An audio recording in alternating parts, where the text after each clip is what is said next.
looking through the world with this lens of something's wrong with me, and doing that tapping removed it.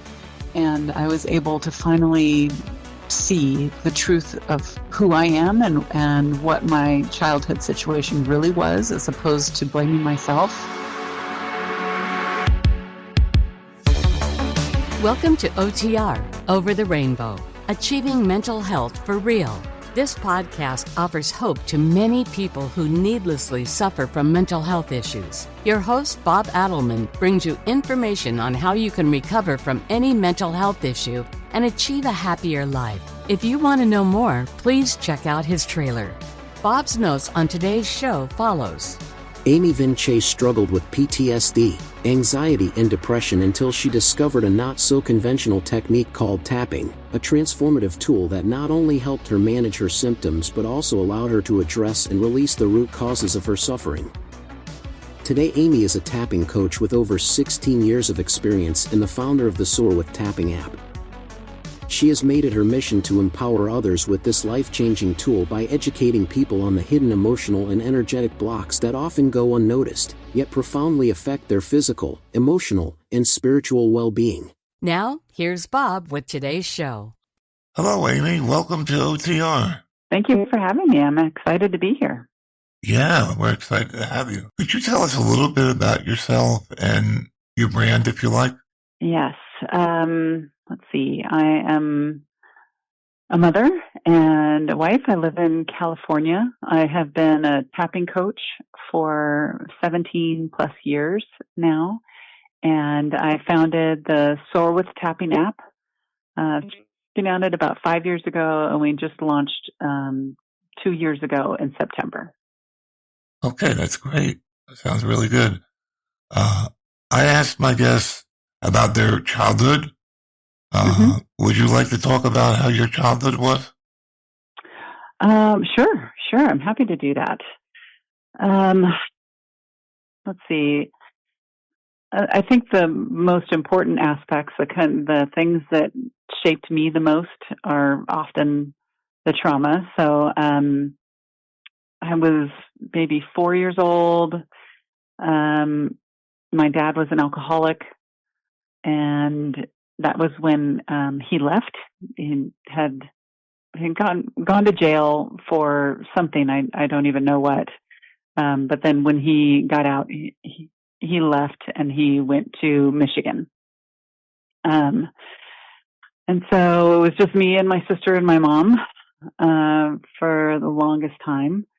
And as you can imagine, that kind of caused a lot of internal damage for me. As most kids do, I made the assumption that he left because I had done something wrong, that there was something wrong with me. And so I continued to kind of live life looking through that lens for many, many years. And as you can imagine, it created a lot of problems. I would imagine, yes. Yeah, a lot of... That's terrible. It's a horrible story. Yeah. Yeah, that's why I get into it in childhood. So I get a little bit of background of what your mental health recovery is all about. So it's helpful to get that. All right, just going right into it. I know that you are into tapping. Yeah. Could you start with that? Sure. I think I've one of the things that has always been on my side is that I've been very curious about human behavior, about my own behavior, how my behavior differs from other people, and, what are the differences between how I look at the world and why I'm reacting a certain way and they're not, sort of thing. So that has kind of led me down the path to find answers. And it's almost 25 years ago now that I was diagnosed with breast cancer at a very young age. I was only 31 at the time. Oh my. And with no history of breast cancer in my family, after I went through some surgeries and a hard emotional time for about a year, then I started getting really curious again and really asking myself, okay, what is it about me? What is it about me? Because I don't have that family history that made me get breast cancer at such a young age as opposed to somebody else. Right. And I just kind of intuitively looked at it from every different angle. To me, it wasn't just about what I eat or drink. It was about my spirituality and the thought processes that I go through, my limiting beliefs and my fears. It was all of those things combined. And so I really took a hard look at what my internal environment was like. Right. So you had a lot of sorry, I might interrupt. That's okay. You had a lot of PTSD then, probably. Yes, but I didn't recognize it as PTSD or any kind of trauma up until many years later. I always assumed that trauma or PTSD was from only big events. Like I assumed that because I wasn't physically abused that I didn't have trauma. And because I wasn't, in a wartime event that I didn't have trauma. Mm-hmm. So I really had such a narrow understanding of what trauma was. So I didn't know the cause of these things, not until many years later. But I started searching. That was really what started my search to find those answers. Right. And, I was introduced to tapping and I immediately recognized it as a really powerful tool. So I started tapping on the root cause of the problem as opposed to the symptoms.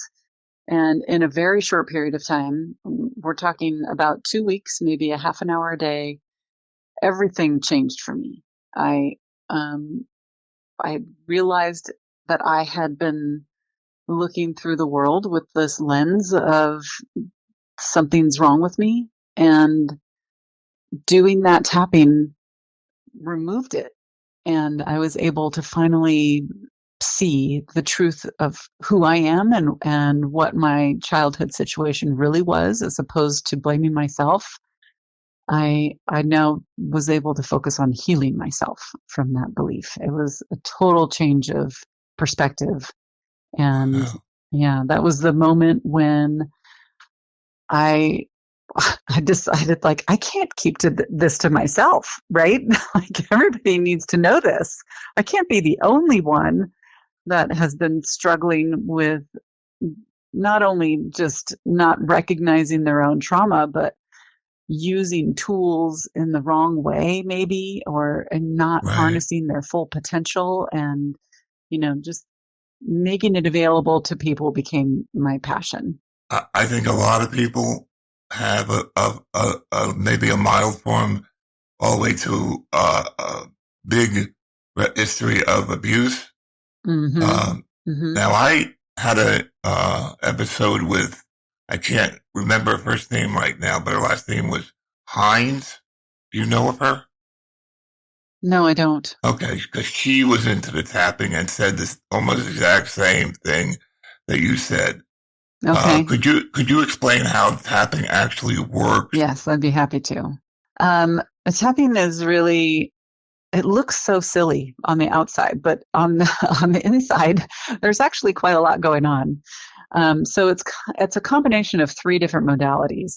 The first of which is energy therapy, because it's really similar to acupuncture in that it utilizes the 14 energy meridians found in Chinese medicine. But instead of using the needles to break up blockages in your energy system, it's using the percussion of tapping on our acupressure points. So it's a mild difference, but still basically doing the same thing. But it also adds in the cognitive therapy aspect, where you are actively talking about what it is you want to release while you are doing the tapping. And then there's the somatic element, because tapping on your body can't help but kind of gather your energy back from worrying about the past and gather it back from worrying about the future. And it really focuses your energy in the present moment, where you can be your most grounded, your most effective and efficient version of yourself. That can only be found in the present moment. So it kind of does all three of those things. But what's happening on a scientific level while that's happening is, when we get stressed of any kind, in any way, that our the stress center in our brain, the amygdala, gets triggered, and we go into fight, flight, freeze, or fawn mode. That happens with everybody. It's become so normalized that we don't often recognize that that's happening, but that's what's happening. We have been, our subconscious mind is constantly looking on the horizon for any kind of thing that could mean danger moving forward. So it's looking for those things, and it's trying to alert us that there's danger ahead. So when that's happening and our amygdala gets triggered and it's rushing our body with cortisol, systems that we don't need are shutting down, and we cannot make rational, sound, thoughtful decisions because that whatever messages our body is sending us don't get to the part of the brain that's able to do that. So because the amygdala is blocking it. So when we're tapping on our acupressure points and on our energy meridians, what we're doing is we're telling our amygdala to de-escalate, de-escalate, de-escalate. It's okay to feel safe and calm in this moment. And so we're continually doing that over and over again with all of the tapping that we're doing on our bodies. And it is reducing cortisol in our body 43% faster than if we had done nothing else. It's lowering our heart rate. It's lowering our blood pressure. It is increasing our immune response and increasing happiness levels. So all of that is happening at the same time, and it is letting our amygdala stop the response, and it's allowing us to have those signals go past the amygdala to the prefrontal cortex, where we can make sound decisions again.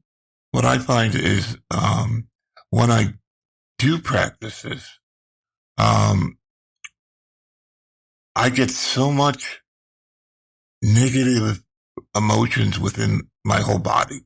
Yes. In other words, my whole body is horrible. I mean, it's just like,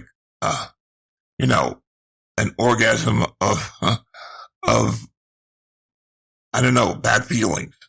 Yes. Panic is the best way to say it. Heart dropping is the best way to say it. So imagine a heart dropping and it continues to drop.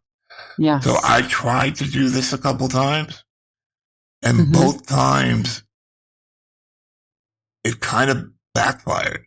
Now that could be an isolated case because I had so many problems, where the PTSD leaves off.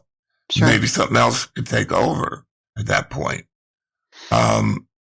Is there anything that a person could do except, try harder or do it better as far as technique is concerned?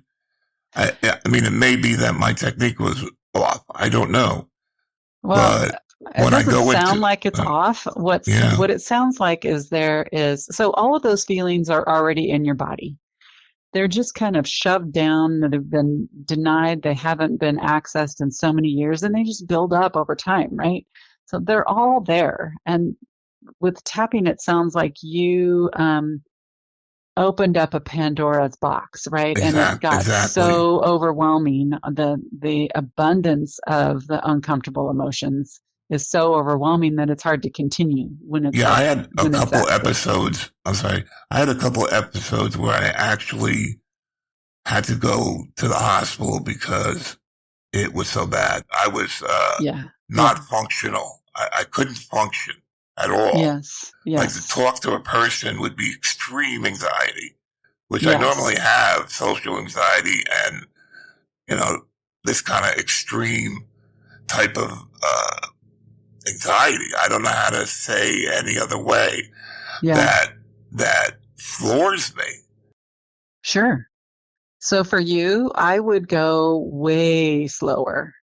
I would go way, way slower. If there's a lot of PTSD and trauma, what I would do is I would start with that trauma in a vault, like across the city with the door locked. You're the only one that has the combo or the key. Like, so it's absolutely your choice when and if that trauma comes out of that safe or that vault.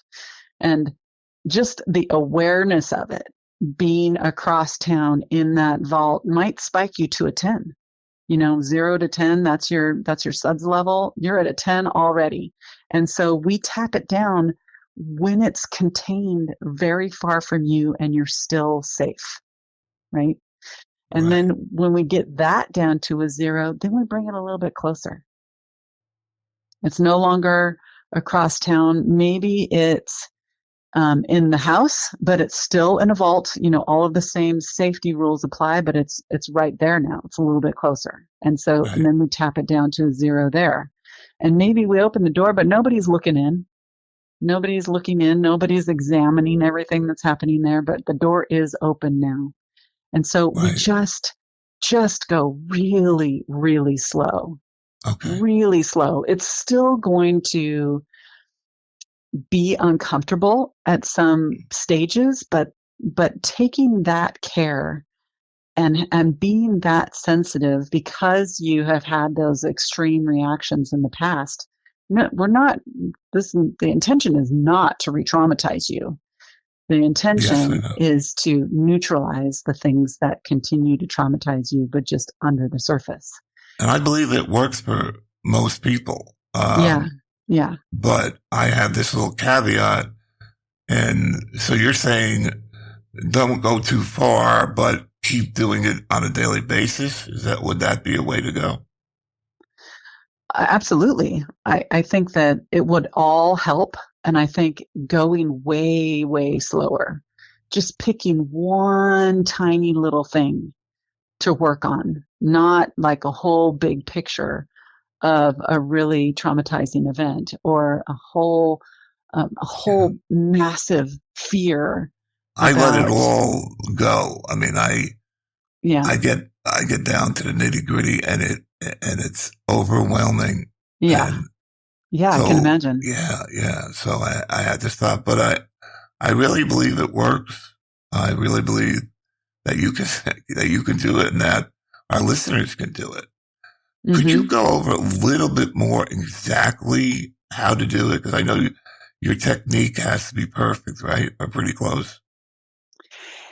Where you tap is really, really important. You can't really be very sloppy or not mindful about where you're tapping because it won't be nearly as effective or efficient. So I'll just explain kind of the whole process where you start with something. So the first thing you're gonna do is identify a topic that you want to focus on. And we'll just call it general anxiety for the moment because that's what a lot of people struggle with. Right. So if you say, I'm feeling really anxious in this moment and that's what I want to work on. So the first thing you want to do is take a rating 0 to 10 and see where you are on that scale. 0 is absolutely nothing. You're totally fine. And 10 is extreme. So find out where you are on that scale. Say you may be an 8. And I would always kind of instruct my clients to go within and try and feel if they feel somewhere in their body that anxiety is manifesting. It could be like a tightness in their chest, or maybe their tummy feels tense and uncomfortable, or something along those lines. But just try to identify a spot where they tend to hold their stress.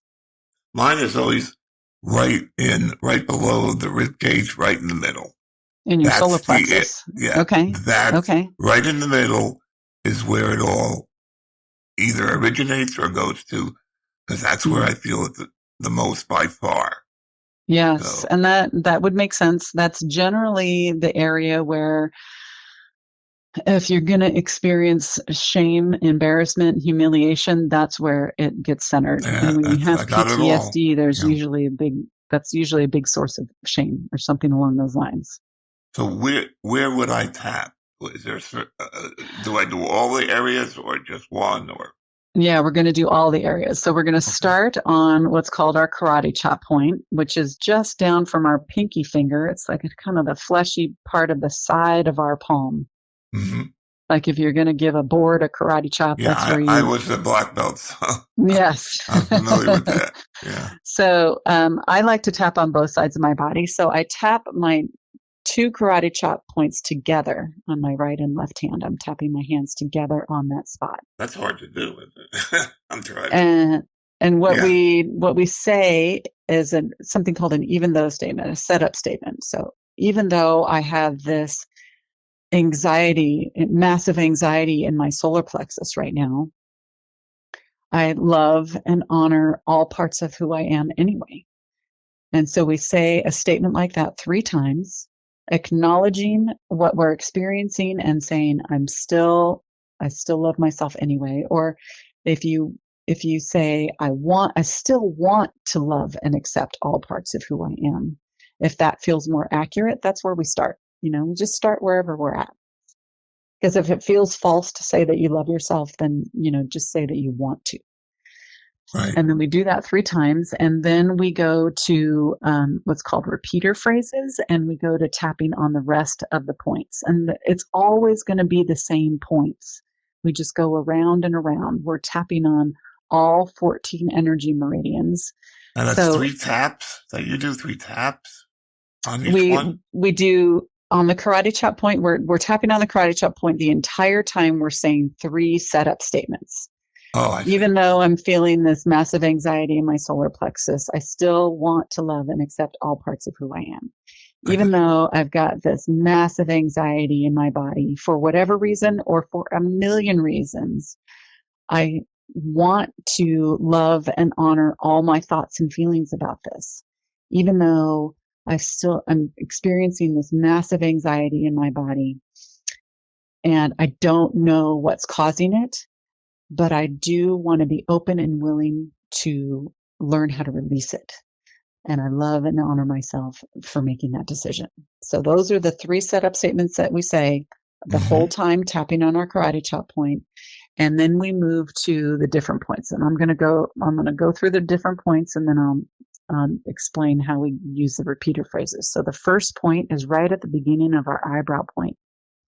And I'd like to tap on my body with maybe like 2 fingers. So I make sure to cover that spot. And I'm tapping hard enough so that I can feel it, but not so hard that I'm going to hurt myself in any way. We want to be really accurate with where we're tapping, because if you're tapping somewhere in the middle of your forehead, not going to be nearly as effective. So make sure you're getting right at the beginning of your eyebrow point. And the next point is at the side of your eye, right at your temple. And then under your eye, right on top of your cheekbones. Got it. And then under your nose, under your mouth. And then the next point is called the collarbone point. Now, if you find the beginning of your collarbone, you're going to go down about 1 inch. There's a little valley in between your collarbone and your ribs on either side of your sternum. And that's the area that you want to tap. Right above the breast ribs, right? Just above the ribs, yes. Yeah. But is that like towards the neck or? Down from your collarbone, but on either side of your sternum, literally just above your ribs. Okay. Got it. And the next point is under your arms. It's like maybe 4 inches down from your armpit. Right. And then on your ribs, maybe 2 to 3 inches down from your nipples. Okay. And then there's 3 different acupressure points on our wrist. There's one on the outside, the middle, and the outside. So you can tap your wrist together and turn them. That's what I like to do, to try and hit all 3 spots.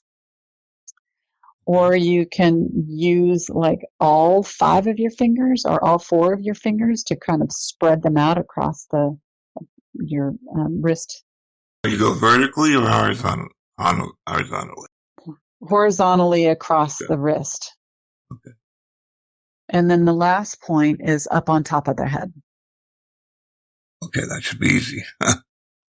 And so when we're tapping through these points, we're saying what's called repeater phrases. And so on the eyebrow point, you would say something like, I'm feeling really anxious right now. And then we move to tapping on the side of the eye at the temple. And we'd say, I don't know what is causing this anxiety. And then you move to under the eye and say, but I feel it really intensely in my solar plexus. And so we just keep over and over again acknowledging and honoring while we tap through all of the points over and over again. We just keep going around and around. We don't just do it once, Right. but honoring and acknowledging all of the anxiety, all of the difficult and uncomfortable emotions, and Right. honoring the fact that it's a mystery why I'm all of a sudden feeling this anxiety. Or you can say, and it's no wonder I'm feeling this anxiety. My PTSD was triggered for this reason.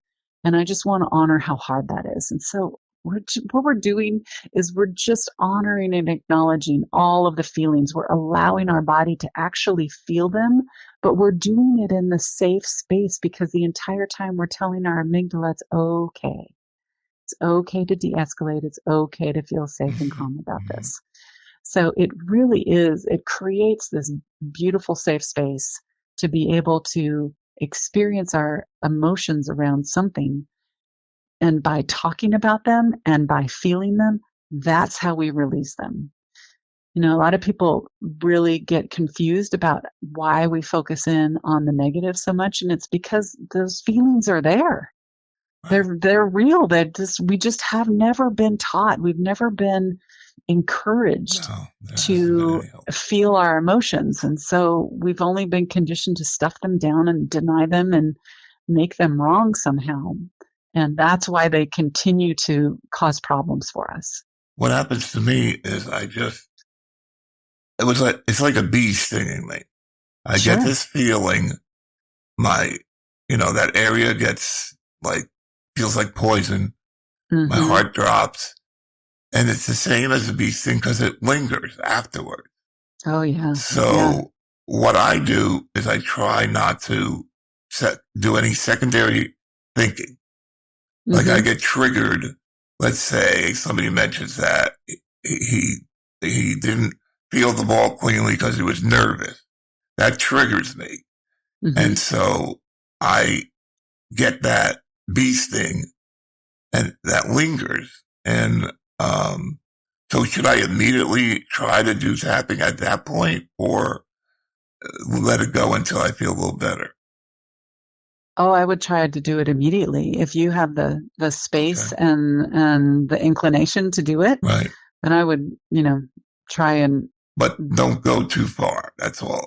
In feeling something. Yeah, don't go too deep. Overwhelm you. Don't go too deep. You're just acknowledging the discomfort in your solar plexus, and you know what you can just say, I know what causes this. And I don't want to go too deep. I just want to acknowledge that there's a part of me that feels really unsafe right now. Yeah, I'm sort of like an adrenaline junkie. If I have any task that I'm not comfortable with, I get super nervous, even this podcast, because I'm not a very good speaker. Sometimes I black out. Sometimes I say stupid things. So I get nervous. But that helps me when I get to the actual podcast or the meeting. Like when I worked, I went to meetings. And if I had to speak the whole time, I would get super nervous. And when I get to the meeting, the dopamine starts flowing and I'm fine. So I'm addicted. And that's, I don't know what to replace that with, because if I don't get nervous, I don't get the dopamine. So that's why people cut, they harm themselves. Yeah. Because they get the dopamine so low that it just relieves them like Xanax. That's interesting that you're associating something positive with the anxiety. Yeah. So I would probably I would start to kind of unravel that and get curious about how you made that connection, that positive connection. And then you can maybe start infusing once you get used to the idea that you might still have a really great experience without it. Right.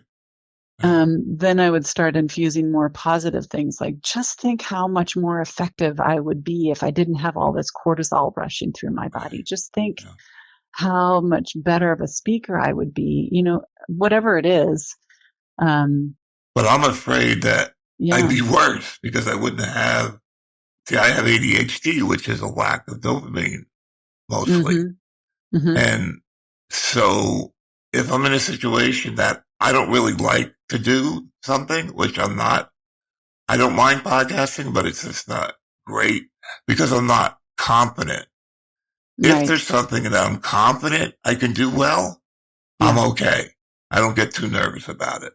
If I'm confident, but I'm never confident when I know I have to speak. I have to understand other people, answer questions, go back and forth, because, inevitably I start hearing music in the background or, drums playing or whatever it is in the background. That's what I focus on, and I lose focus on the moment. Unless I'm, hyper focused, then boy, I can focus, So I guess I'm trying to gear this because a lot of our listeners are ADHD. Yes. Gear this towards that slant because I think a lot of people do this kind of fake dopamine rush thing because they know they need help. In other words, they know that they're not good at this.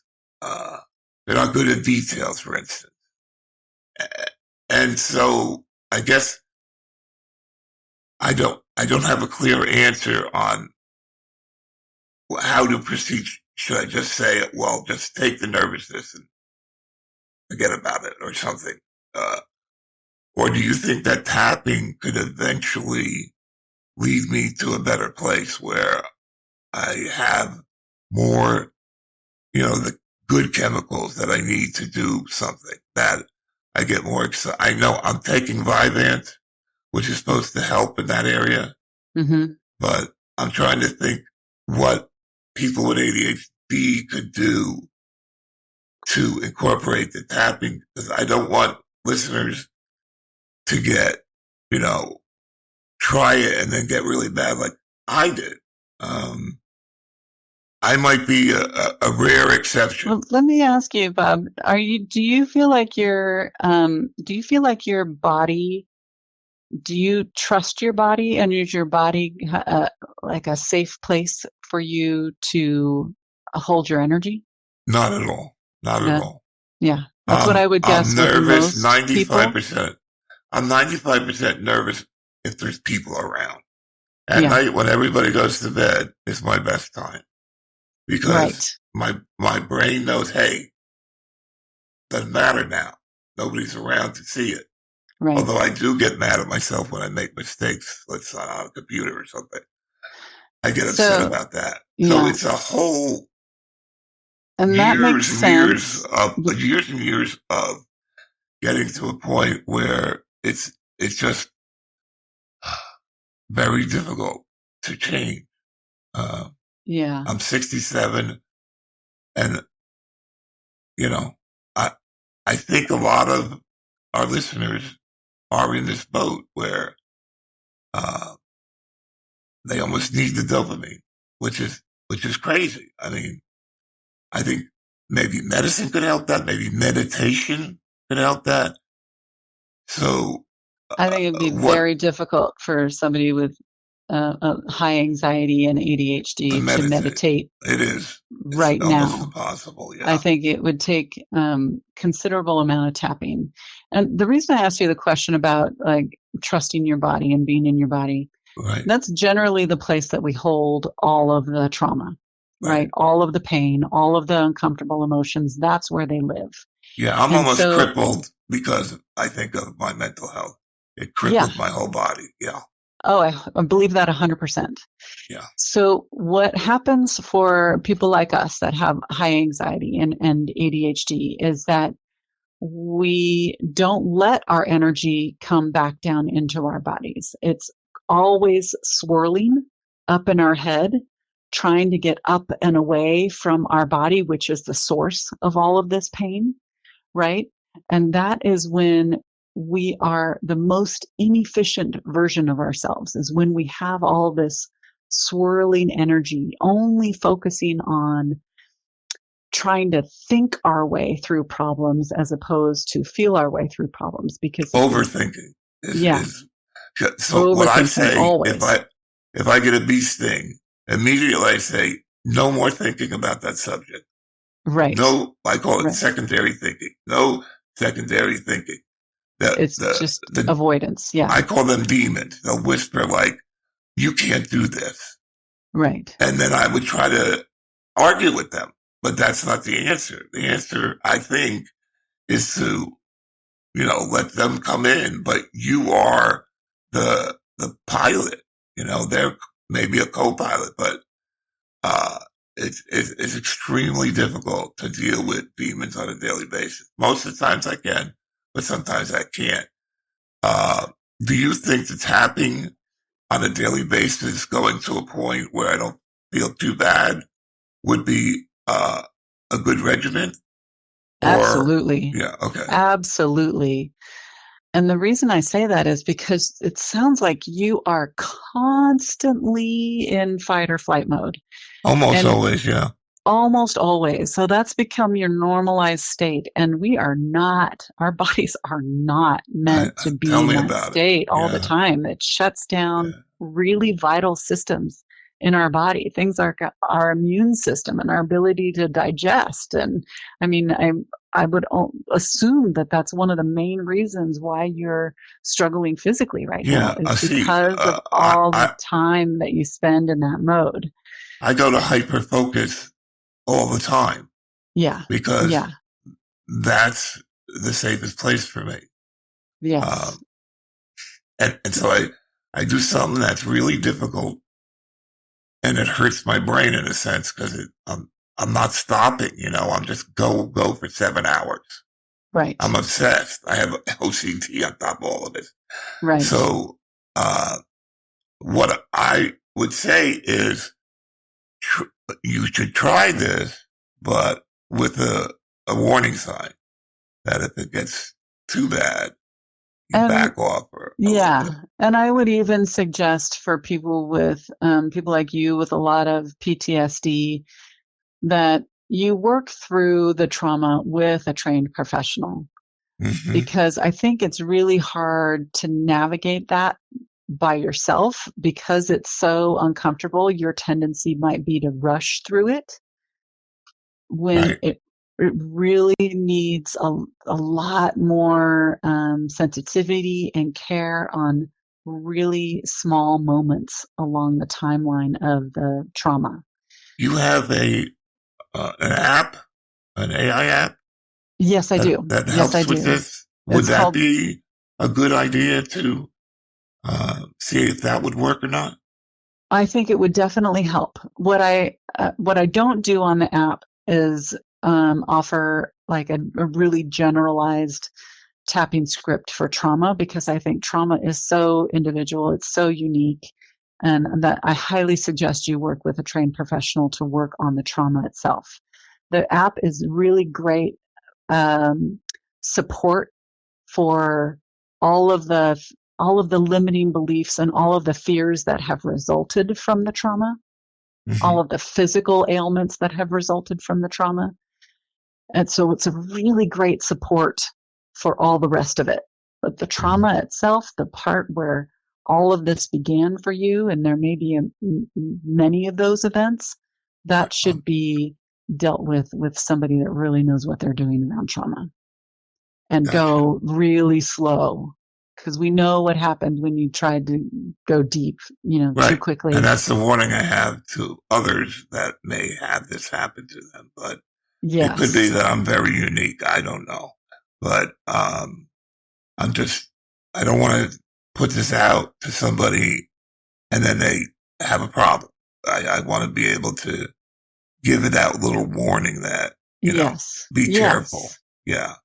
Because, absolutely. It's very hard to find a good counselor. Where would you go to get somebody like this? Because my counselor right now doesn't know anything about tapping.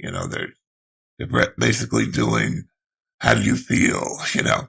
Right. And actually, I'm probably going to quit this one because it's not helping. Where would you go?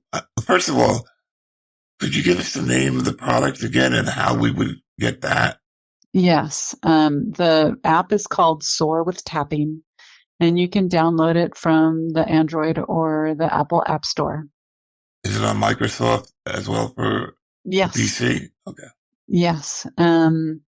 For Apple iPhone users, they can go to my website and find a code there, a discount code. If they go to soarwithtapPing.com/podcast-special, they'll find a code there. They can get to 50% off of their first annual subscription. Unfortunately for Android users, Google doesn't have the capability to offer discounts like that, which I'm so sorry. I wish I could.